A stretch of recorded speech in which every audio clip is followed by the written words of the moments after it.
Step on up, sit down, twist off that bottle top or crack open that can, and welcome to Porch Matters. This is Terry Cagle coming to you from my back porch. Yes sir, yes ma'am, the name of this show is authentic. On Porch Matters, our saying is this: big issues or just a friendly conversation. No topic is off limits. We take pride in being able to talk about anything with each other in an open discussion. Open discussion is one of the only ways to learn. Your perspective could be changed. You could change the perspective of others. Friends and family, welcome to another episode of Porch Matters. I'm glad you're here. It's 11:18 p.m. and procrastination has gotten the better of me on this Sunday night. And I don't really like admitting this, but I'm cold. I'm sitting out here in a hoodie and I'm surprised you can't hear my teeth chatter. I got a real good conversation coming to you from an old friend and a returning guest on the show. But before I get to that, if this is your first time listening to Porch Matters, I sure do appreciate it. There's a lot of podcasts in the world, but you happen to pick this one to listen to. I hope you really enjoy it. I hope you share it with at least one friend. And download the episodes in the archives and check those out as well. I'm just going to jump right on ahead and go straight to the food review. Why am I doing that? Well, Stacy and I went up to Nashville this weekend and seen Reba McEntire. Fantastic performance. The plan was to go to Tupelo and then hit the Natchez Trace. If you don't know what we're talking about, maybe go back to Back Roads and Burgers episode and listen to us talk a little bit about Mississippi. Fine episode. Looking forward to having those two ladies back for round two. But I digress. The plan was to go up and hit the Natchez Trace and ride it all the way up to Nashville. We got part of the way up there, and both of us are pretty seasoned travelers, I would say. And I knew that they were doing road construction on the Natchez Trace this year, but I also figured since they had pretty much a year to get it done, figured it would be done. So did she. I didn't know they had the whole road closed. We got a little ways up there, and I think, if my memory serves me correctly, it's between mile marker 301 and 323. Diverted us over to Highway 25, rode up 25 all the way to 72. Then the detour diverted us into Florence, which happens to be about an hour from where she lives. So, needless to say, we were both a little aggravated because we had basically drove to Tupelo for nothing, but we still had a great time. It's not always the destination in a journey that makes things fun. And I know I'm sounding like I'm getting real philosophical, but I guess I am. Sometimes in traveling as well as in life, we're always looking for the next big thing. And I know I've been guilty of this in the past, having plans and always trying to stick to those plans no matter what. And sometimes we live in the future so much that we can't enjoy the present. And I've been trying to do a little bit more of that lately. Living in the present can be a lot of fun. So, take it from me. Don't just always focus on your goals, but also take a minute to be able to enjoy exactly what's in front of you. Got back on track, as I am getting back on track with this story. Rode on up and finally got back on the Natchez Trace. Got stuck behind a green Jeep that I could not get around for the life of me. Saw a bicyclist that was down. They had an accident, and I really hope they're okay. And we got to the end of Natchez Trace, and lo and behold, there is the Loveless Cafe.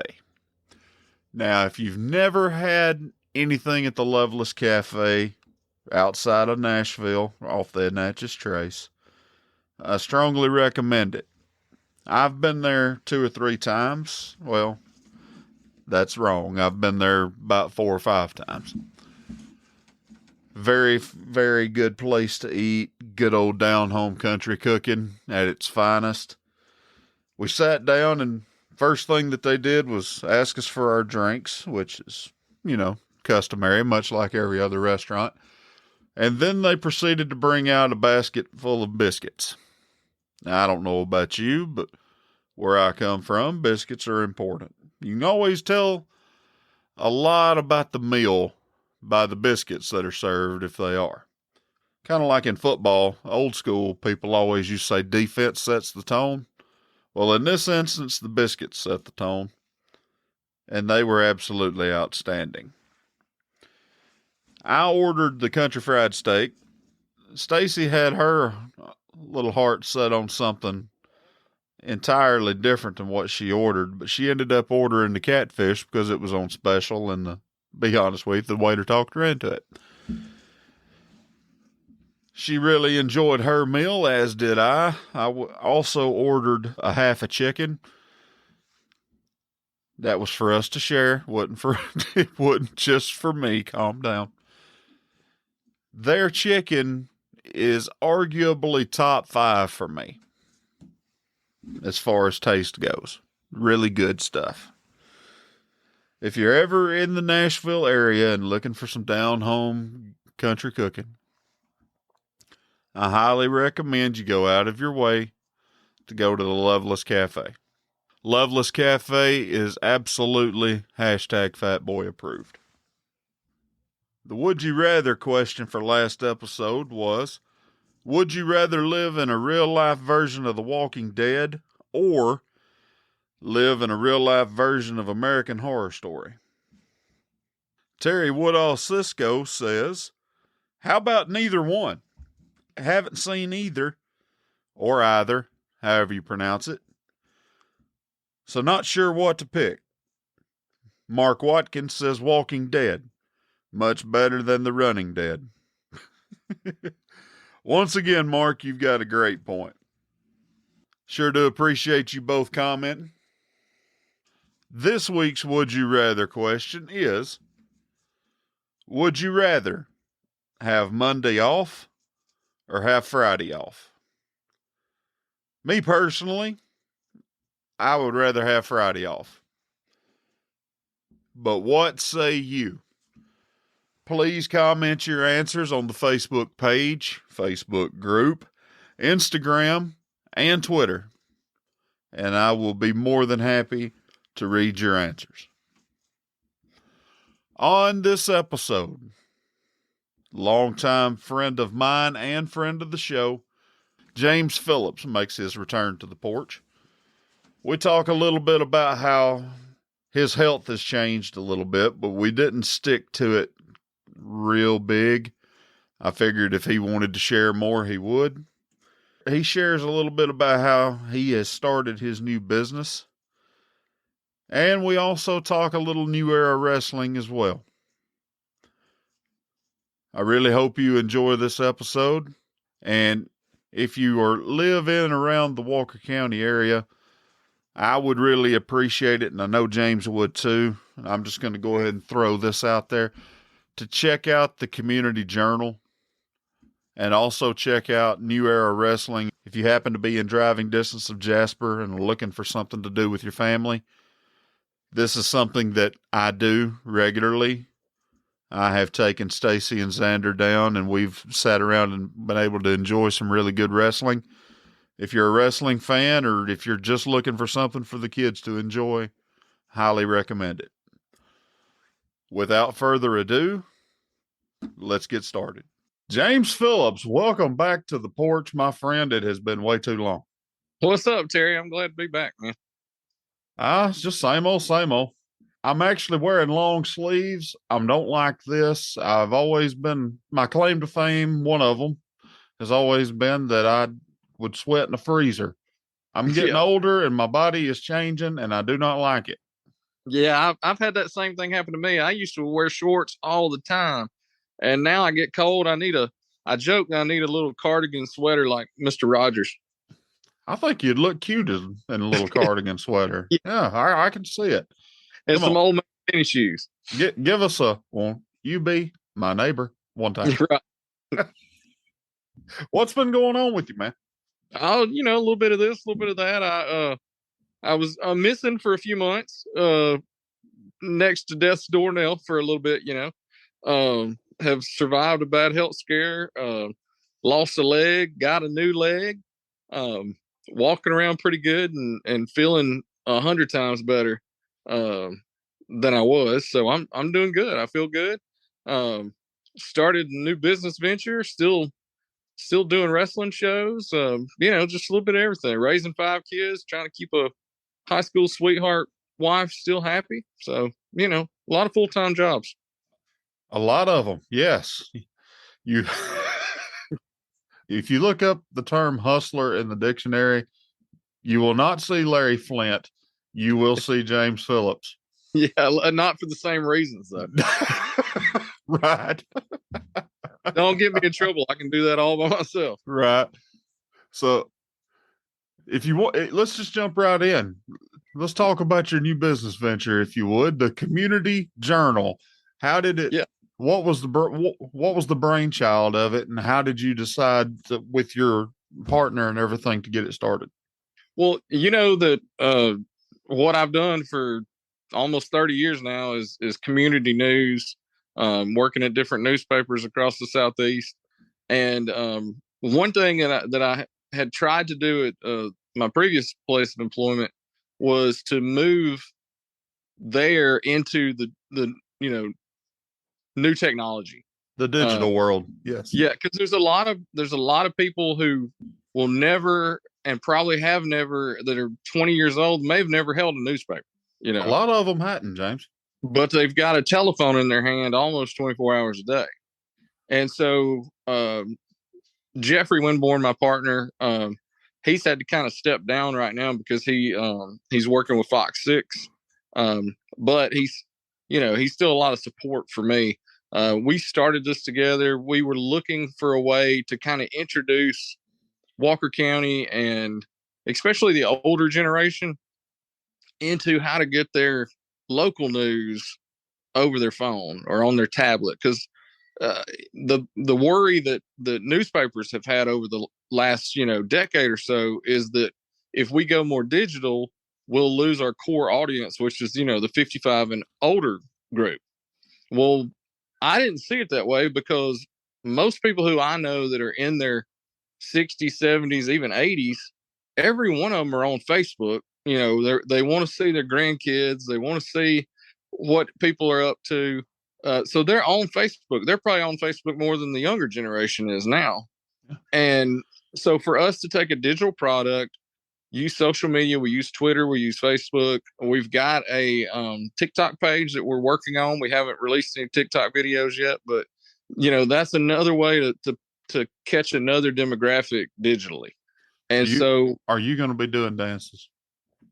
I don't think I'm going to be doing any dances, but we may go around Jasper and have business owners do dances and things like that to get people into their business. That's how people now, like, if you're going to get a kid that's 20 years old into your business, you better be on TikTok dancing like a crazy person. Well, you're going to have to show me how to do it. I'll Well, do it. I'll do a dance with you. I don't care. I have secret weapon as far as TikTok goes. I got 2 teenage daughters, and they're masters at it. So they are going to be our TikTok people. Hey, you've got a great way to stay fresh. Right? Yeah. Where a lot of times, even though I'm doing this, I still feel out of touch. Oh well, and I mean I do too at this point. But I try to, with having kids, that's a big thing because I've got kids that range from 20 years old to 5 years old, and so I hit all those demographics. And then you look, and I've got nieces, nephews. We've got, my sister's 12 years younger than me, so I know what the 30-year-olds are into. And then you look at the generation like your mom, my parents, so just being around so many people, and you've got to offer everybody a little something. Like everybody consumes media differently. Agreed. And so you've got to find that little niche, and an organization like somebody who's wanting to do community news, people don't automatically think of that as an online only thing, but that's where everything's headed. I wanted to be a step ahead, and I wanted people to get used to now not holding the paper. Right. And we've had a great response. Our Facebook page exploded. We have tons and tons of people that are coming to the site every day. I've really been shocked at how many people have picked up on us, and just going around town now, I hear people say the Community Journal, or if I call somebody and I say James Phillips, in the past they would automatically think of somewhere else, but now I say James Phillips and they don't even say, oh, the guy that used to be somewhere else. They say, oh, the guy that started the Community Journal. You don't hear the other place's name mentioned much anymore. No, I think there's some good reasons for that, but I won't go into those. We'll leave that as it is. But we'll do an episode, I promise, and expose everything down the line. All right. That'll work. It's just about being fresh, and you have to evolve. All companies have to evolve. I mean, you even look at places that are like legacies in the United States. You look at McDonald's. McDonald's is not the same today as it was when it opened up its doors. It's a completely different beast, you know. So you can't be afraid to change. You can't be afraid to try new things. If people did that, you know, we'd still be back in the days of muskets and, you know, not being able to fly and all. You know, you got to take a chance sometimes. Great. Explain to us a little bit how the journal is going to operate. Are you going to have? You're still doing editorials? Are you just covering sports, local activities? What all are you covering? Look at us just like if we were a community newspaper. We cover everything. We cover all of Walker County.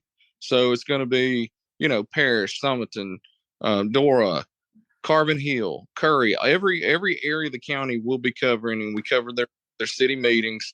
We cover the county commission meetings. We do feature stories. That's the main thing I really want to start pushing, is just stories on people across the county, because that's what people like to read about. They like to read about other everyday, ordinary people and what they do to get through this life, and something interesting. Everybody has something interesting about them, you know. Right. And then, you know, we cover all sports. Right now, the staff, if there is a staff, is myself, Rachel Davis Carr. She used to cover East Walker for me years ago. She's covering the East Walker area. We have several contributors who are working with us. And I don't want to name everybody because I'll leave somebody off. But and I'm looking for more contributors. If people like to write, and I'm not just talking about writing as in news stories. If somebody likes to write poetry, I want the Community Journal to be something that kind of shows every aspect of our community. And it's not just about me or us telling people the news. I want it to be a group effort. And so anybody that has a talent, just like we like to share your podcast, anybody that has a talent that's creative, I want to give them an outlet so they can show people what they do. So, you know, people that like to write poetry, even people who are looking to do podcasts, like we have the ability, if people don't want to do that on their own and they want somebody to record it and produce it and put it out, we have the ability to do that.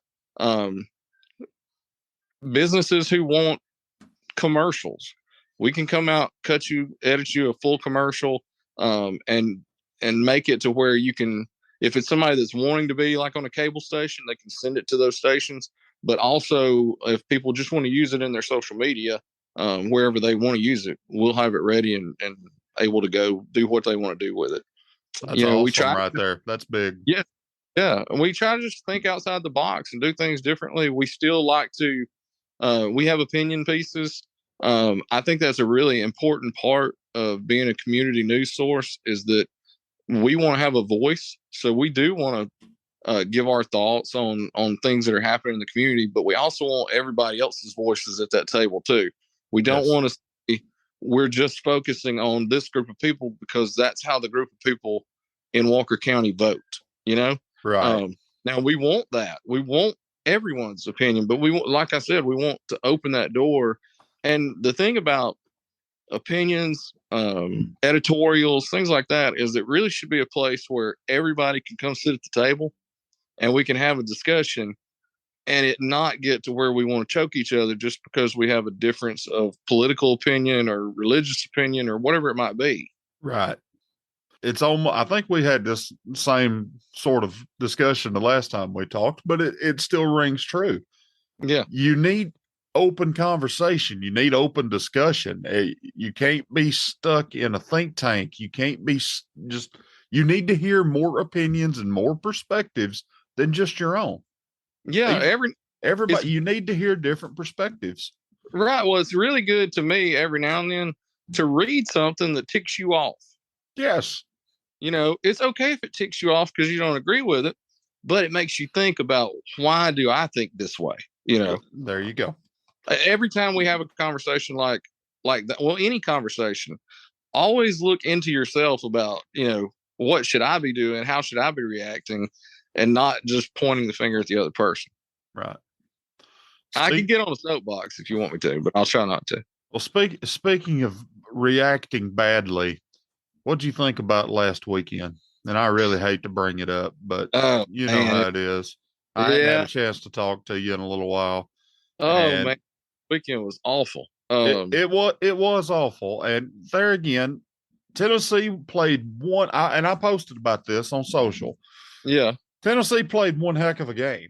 Oh, yeah. And this Alabama team, as much as I love them, I'm going to call it like it is. It's the most undisciplined football team that Nick Saban has had since his very first year at Alabama. Oh, without a doubt. Yeah. One could argue it's more undisciplined. Right. Well, and it's not been one game that they had, you know, 18 penalties. We've had several games where we've had around 15 penalties. Yes. So you can't blame that on the officials every week. We've got to be doing. I hate Tennessee like the guy that they always show, you know, the week of Tennessee, because they low down and snitches and all that good stuff. But I'll tell you a really quick story. I hate Tennessee more than I hate any other team in college football.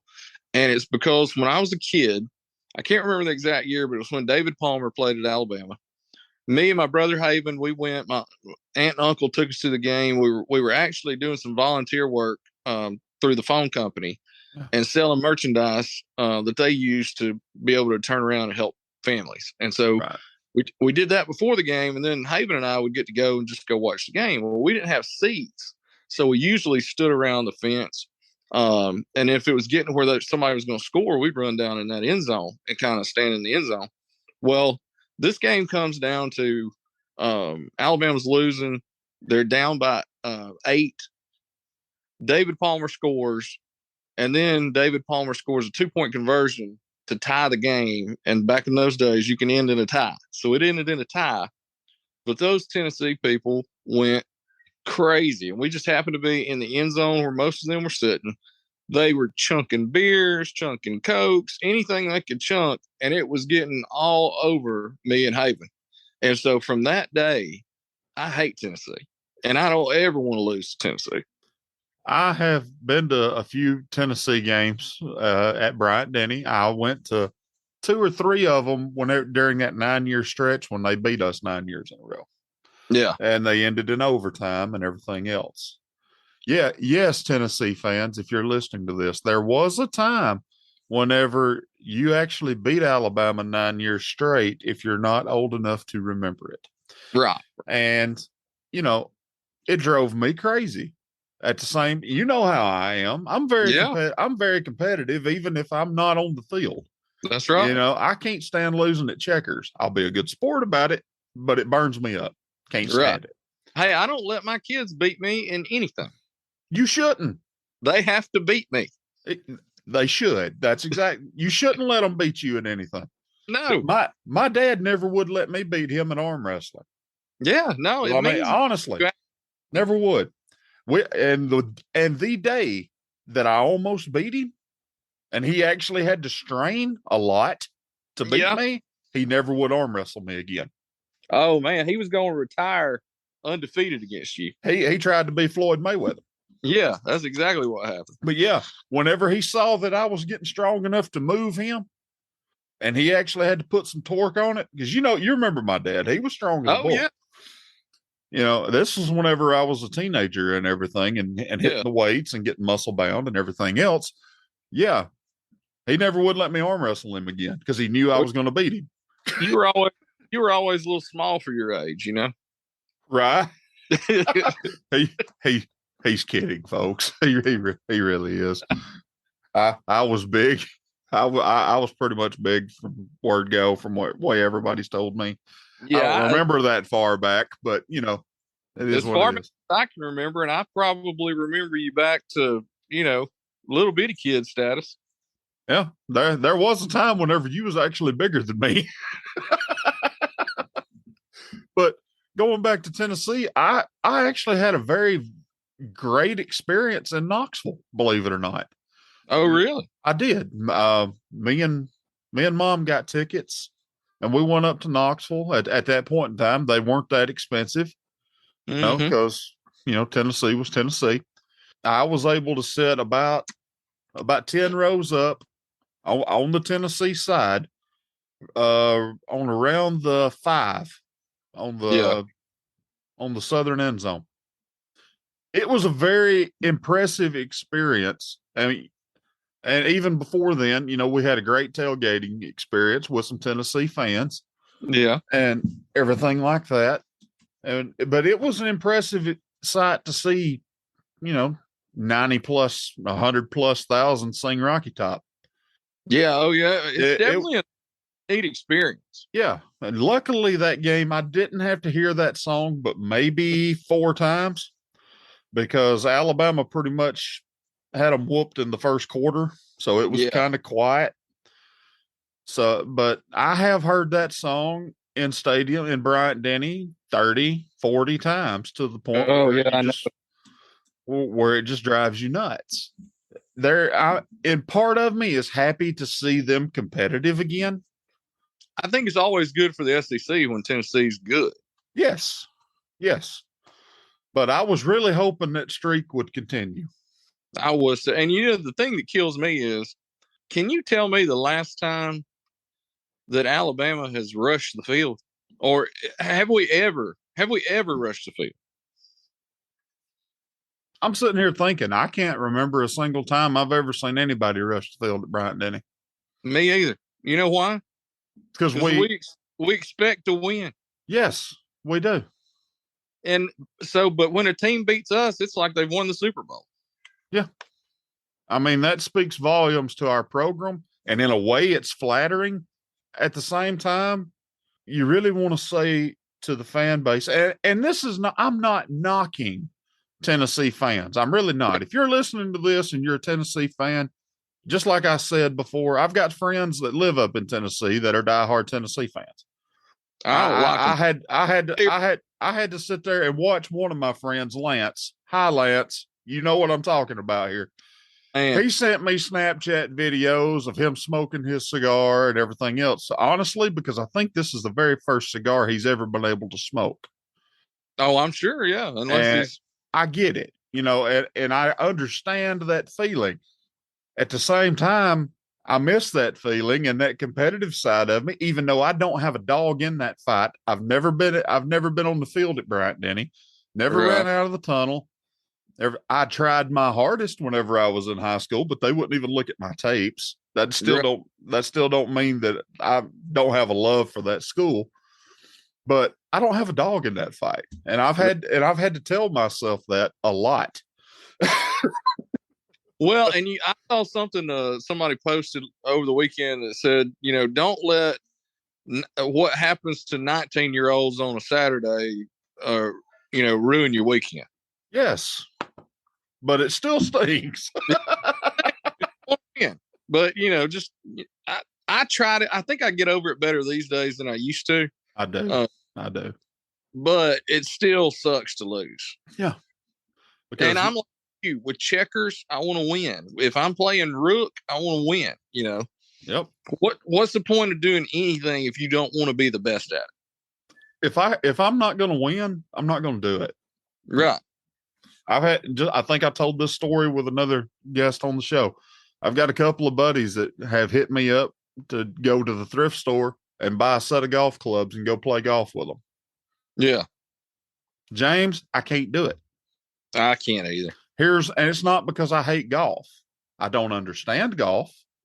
Right. I don't understand why somebody wants to hit a ball that far, walk all that way down, look for it, finally find it, and then hit it again. I don't understand that. Yeah. I think if you find the ball, you should count that as a win, put it in your pocket so you don't have to spend more money, and go home. At the same time, my competitive side is simple. If I go out there and I completely suck, which is what is going to happen if I go out there and try to hit a golf ball, because I've never really done it other than on a putt. Right. Okay. I'm going to go out there. I'm going to suck. I'm going to get beat really bad, possibly embarrassed. And then I'm going to obsess about it. I'm going to go to a driving range. I'm going to go out here and I'm going to spend an obscene amount of money just to get to the point where I can learn how to hit a golf ball, just so I can go back out there with them and beat them. I will be completely focused on beating them, not at getting better for my love of the game, but to beat them. Right. Yeah. I don't need that in my life. I really don't. You don't want to do that. What we'll do is me and you should start some sort of putt league. That's an idea. Yeah. We could pull Sonny's Fast Track in. I bet they could sponsor it. We could have a putt league in Jasper. Yeah, I think that's a great idea, James. we might need to work on that. We might need to get some GoPros. We can do the whole strap them onto our hat. That's right. You know what I'm saying? Or we can do the handhelds while the other one's is fixing the putt. We could start doing like those guys are doing. They're posting those little reels and stuff where they're talking smack to John Daly and everything else. Yeah, right. Well, and I bet we could find a camera we could even put in the hole and watch the balls, go in the hole. I think that'd be awesome. I think that's a great idea. Maybe get a drone.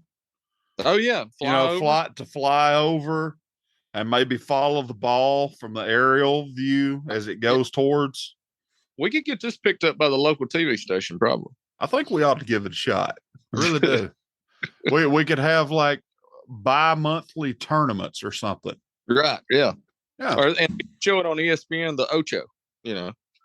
I wonder if we can get that fine announce team to Cotton and what's it?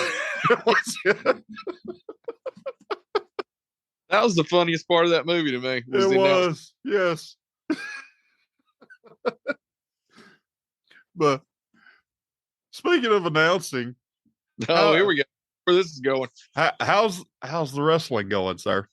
Wrestling's going great. I'm glad to be back. I missed about 6 months worth of shows probably when I was sick, and being involved and being over New Era Wrestling is one of the coolest things for me to do, because it really it gets my creative side out. I mean, I know I do a lot of writing and stuff, but work writing and being able to do something like this is completely different.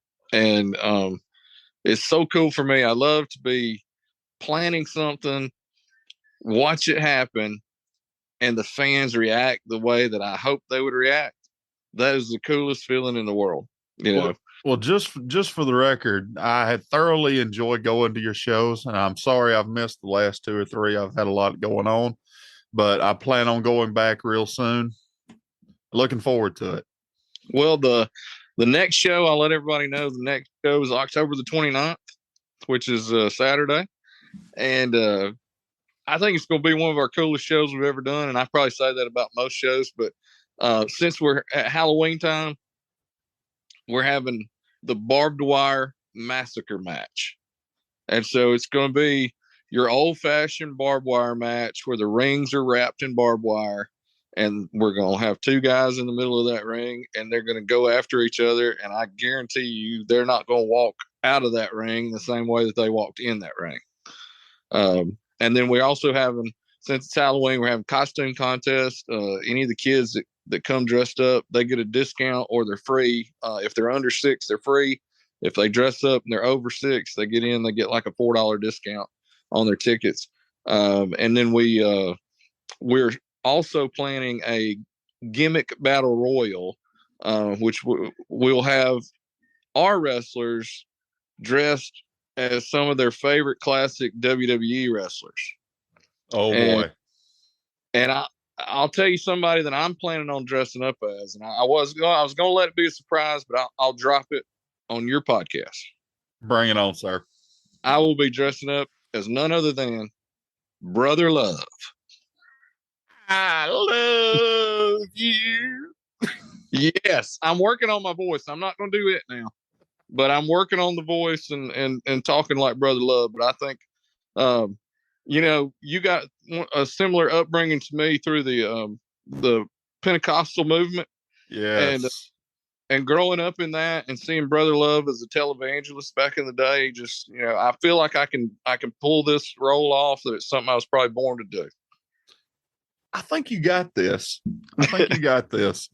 Yeah. You running a wrestling show, just to quote Vince McMahon talking about Shawn Michaels, you're living the boyhood dream, sir. Oh, it really is. I mean, and you've known me long enough to know that I was into wrestling when it wasn't cool to be into wrestling. I don't know if it's cool now, but Same. it really wasn't cool when we were younger. Yeah.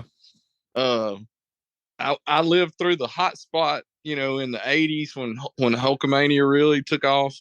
And then you got to go from Hulk Hogan and Andre the Giant. It didn't get cool again until the NWO was walking around and Stone Cold Steve Austin and The Rock, That's right. But we're excited. We're having some good crowds even through the summertime when it's kind of down. Everybody's going vacations and baseball and all those kind of things. So during the summer, we lose some of our audience, but October, November, and December, we're usually really rocking and rolling. We're working towards having some more like former WWE people in. Just on the phone today, I have booked some little people, and so at our November show, we should have the little guys wrestling, That's which great. yeah, we don't see that in Jasper very often. Nope. I think it'll be a lot of fun. And then, like I said, we're talking to several former WWE people. I don't want to give the names out because if I say it and we don't get them, I don't want anybody to be disappointed. And then I will tell you one person that I'm hoping to have in early next year, at least by our anniversary show in April, is a guy named Zach Gowen. You probably remember Zach Gowen. He was the one-legged. I do. And so he's in incredible shape, better than he was when he was a kid wrestling. Really? With Hulk and those guys. He also is a teacher through DDP yoga, and that's how I got to meet him. He's an amputee as well, and so he does DDP yoga for amputees, and we've been talking a lot on Facebook just through Messenger and things like that. And he sent me videos for me to do on my recovery, which I really appreciate. And so I got to talking to him, and what I'd really like to have happen is for me and him to be tag team partners one night. I think that'd be great. I told him we could call ourselves 2 legs and 4 arms, but it'd be 4 arms spelled like, the forearm hit. Well, if you need a heater, let me know. There you go. I've got a little bit of a yoga history. My aunt's a yoga teacher. She's a certified yoga instructor. So I've taken that a lot of years now for stress relief. And now I'm doing the DDP yoga thing, really to kind of improve balance and those sort of things that I've had to work through after getting a leg amputated. I've thought awful hard about actually giving it a shot myself. You know, my history with my knees and ankles and everything like that. And I've always heard that it was great for joint buildup and everything else. So, well, I always thought it was good. And kept saying I was going to try it, And then after this, that's when I decided to. And what really sold me on it was Butterbean. Really? I talked to Butterbean, and he was actually living at DDP's house when I talked to him, and he was staying there to lose weight so he could get his hips worked on because he had gained so much weight. Yeah. They would do his hip replacement surgery until he lost weight, and he was able to go to DDP's house for like a month. Lost a ton of weight. He said both his hips done now. He's doing great. Um, and so I thought, it's definitely working for him. It should be able to work for me. This is a little bit of an announcement, but I actually reached out to him a little while ago and he actually agreed to come on the show. We just haven't set a date yet, but hopefully here pretty soon, everybody that's listening to this right now will have a chance to hear from the former super heavyweight champion of the world. Yeah, Butterbean. I got to know him, throughout the years. Awesome guy. Doing the work I did. And he's a really good guy. Yeah, I think the world of him. I've had several conversations with him. I used to work with his boy, so I actually got to know the man and not just see the fighter. Well, and I've got to always give him credit. It's because of Butterbean that I got to have a conversation with Hulk Hogan. So between that and just knowing him as a good guy, I probably owe him a little bit. Heard that. But he was on a TV show, celebrity wrestling show that Hulk Hogan put together. Yeah, and so that's how I got to do an interview with Hogan. How was Hogan in person? It was kind of odd because he was so laid back. He wasn't Hulk Hogan. He was just Terry. Right. And at the end of it, we had talked about the show and different things. And at the end of it, he asked me, he said, well, is there anything else you need? And I said, yeah, I'm going to need you to Hulk up for me, bud.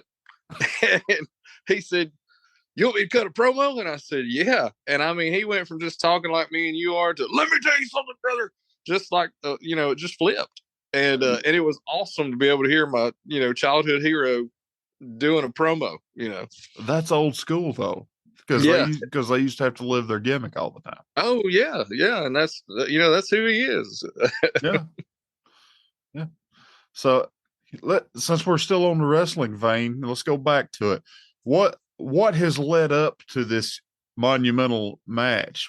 This barbed wire match? Yeah. What has transpired to, in case people haven't been keeping up with the YouTube show or showing up live? Well, over the course of this year, we've had a guy to debut for us. His name's Damian Seroton. And we've had our differences. The first show I was back, I was in a wheelchair, and this guy had enough gall to shove me back down in my wheelchair when I stood up. I remember that.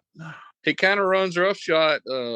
One issue that I have with him is that he's not under contract with me. He's under contract with the Alabama Fighting Commission. And so I can't fire him. I can't get rid of him. But he's been our champion for several months now. And I got to say, I've earned his respect a little bit just because he has been a fighting champion and he will wrestle anybody that I put in front of him. And so now he gets to tangle with a Walker County boy, who everybody knows in Walker County is Bubba Cagle. He's a mayor. He teaches special ed at Parish Elementary School, coaches football all around, just a great guy. He's one of my best friends and has been for 20 years now. And he also has an incredible last name. Just throwing that out there. I mean, y'all have got to be related somehow. I think we may be, James.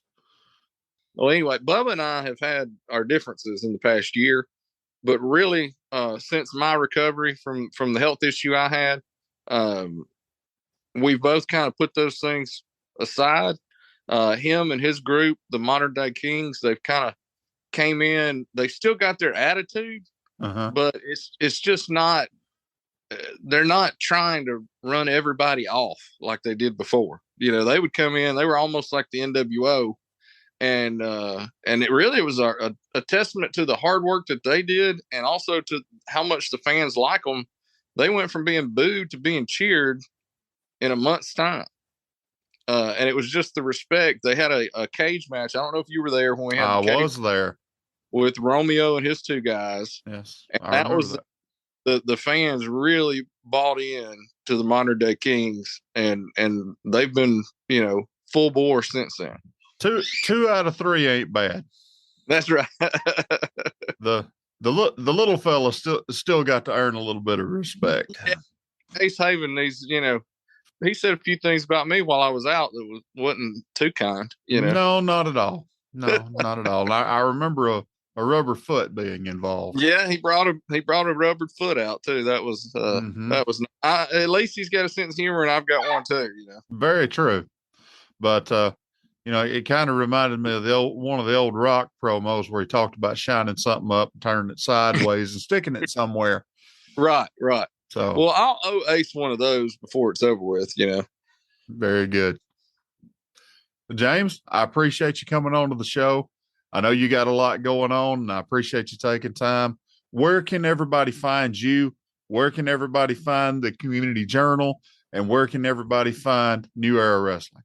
Well, they can definitely find me on Facebook, and I've got 2 pages. I don't know how that ended up happening, but there's one that's just James Phillips, and on that one, I try to mostly post wrestling stuff and things like that. And then if you just want to know the real James Phillips with family and that sort of thing, it's James Andrea Phillips, and so that's where I post all the fun that we have with the kids and family outings and things like that. Try not to get it too much into wrestling and things like that on that one. And then anything I say that might be crazy, I put it under my own name, so Andrea doesn't get brought into that, And then also Community Journal, go to community-journal.com. That's the best way to go check it out. We're on Facebook, Community Journal. And then New Era Wrestling, go on Facebook, New Era Wrestling Alabama. That's our Facebook page. And you can keep up with everything that we're doing during this time of year. Most of the time we're the second Saturday of each month. This time of year, we don't like to compete with a certain football team that wears crimson. Roll Tide. That's right. And so we move our dates around a little bit depending on when Alabama is off or when they're playing somebody that nobody cares about. So October show is coming up Saturday, October 29th. And then November show is going to be November the 19th. And December show is December the 10th. If you're listening to this and in driving range of Jasper and looking for something to do with your family, I highly recommend it. I go to these shows myself. You can meet me, you can meet James, and you can enjoy a nice night of good family entertainment. I'm going to tell you, I really think it's the best $10 or so that somebody can spend in Jasper, and it is. It's good family entertainment. Now we're going to be a little violent at this show, but there'll be a lot of fun. And then, one thing that we really try to do is to let people know how many people we bring in from outside the area. Like most of our wrestlers come from throughout the Southeast. Every show we've got people from Georgia, Tennessee, Florida. We've had people come from as far away as Pennsylvania, Michigan, California. And so we're bringing them in and showcasing the city of Jasper and Walker County. That's bringing tax dollars in. They eat, they fill up their car, they stay in our hotels. And so, I really appreciate the way the fans treat our wrestlers. And that's one thing that I probably don't get across enough is how much the wrestlers that we bring in, they come here because they love our fans, because people get so into it. There's that blur where is it reality or is it not reality? And our fans take it 100% serious, and we have to warn some of our bad guys, don't be too bad. And one thing that we always say is don't make somebody have to do something, because me and we're Walker County people. Yeah. So it's okay if you start making fun of people and that sort of thing, but don't take it too far. Nope. If you take it too far, you're going to have help getting out of there. That's right. James, I love you. Thank you very much. And this ain't the last time we're going to talk, my friend. I appreciate it, man. Sorry I was so hard to get on here and then had emergencies while I was on the phone. But next time, hopefully we won't get interrupted and we can talk about all kinds of stuff. We'll do it, my friend. Thank you. All right. We'll see you later. Big thanks to James Phillips for coming on to the porch. Type in the Community Journal and New Era Wrestling Alabama, both in the search bar on Facebook. Give each one a like and tell James you heard him here on Porch Matters. Help me support those who support me. I'm sure he'd appreciate it. If you are new to the show and like what you hear, hit that like, subscribe, or follow button and download the episodes in our archives. If this show has been a positive addition to your life, please rate the show and leave a review. Won't take you but a minute, and it really would help the show. Find us on social media by typing Porch Matters Podcast into the search bar. Word of mouth is still the best way of sharing. Pick your favorite episode and share it with at least one person this week. There are a lot of people out there that have never heard of a podcast before. I sure would appreciate it, and I'll see you next time right here on Porch Matters.